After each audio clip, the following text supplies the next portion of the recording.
सजनी मोर मनवा पहुनवा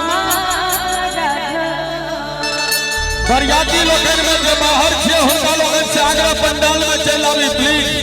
बरियाती लोगन जो बाहर इधर भटक रहल छी हुनका लोगन से आगरा अपने लोगन पंडाल में आवे का कुर्सी पर बैसी।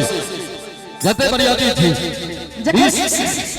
20 बेर कम से कम इस सूचना प्रसारित भ गेल। 21 बेर सेकंड के कनिका लगबा।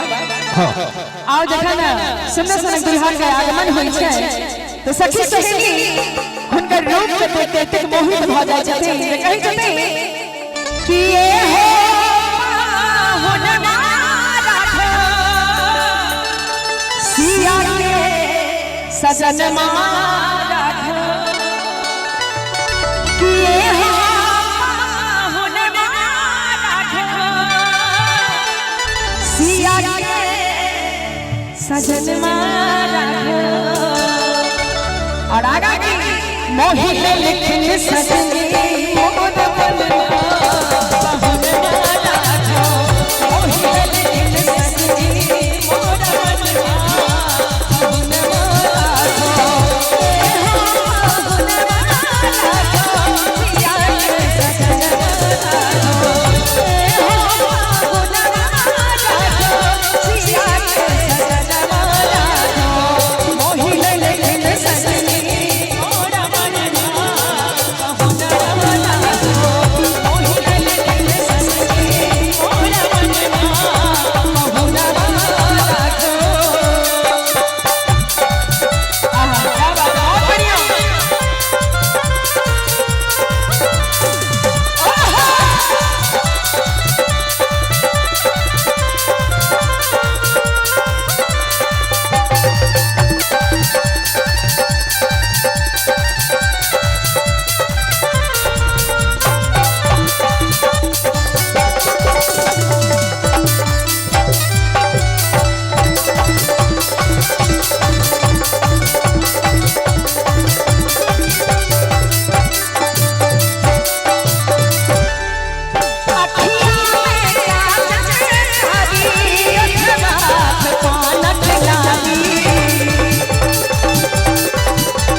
दुल्हा संसार के आंख में जी काजल छै त कही कि अखियां में काजल करी ओठवा पानक लाली। और आगा माथा पर जे पगड़ी छै कि लाल रंगा सोहई छै मगरिया पहुनवा राखो लाल रंगा सोहई छै मगरिया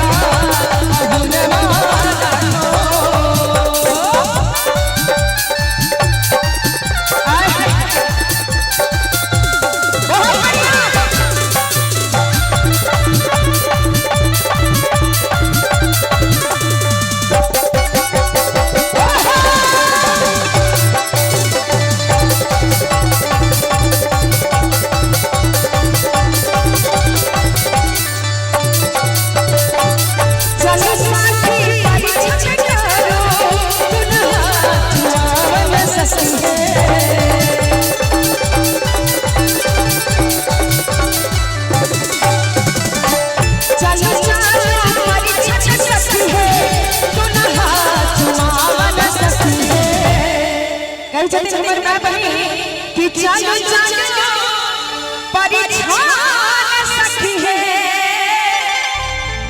दुल्हा चुमावन सखी है।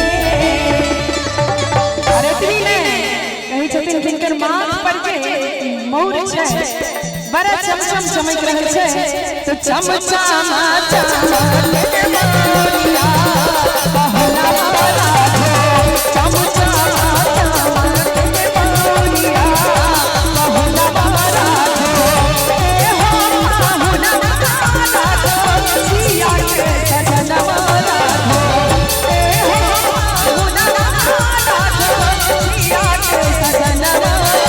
मोहित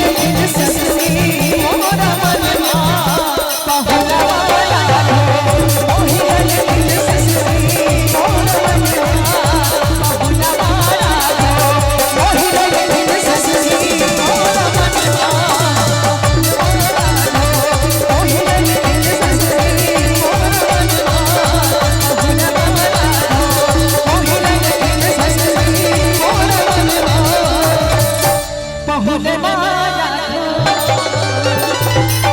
और ये जोरदार ताली हम सब बचा के दुल्हन संस्कार और आज दुल्हन के एक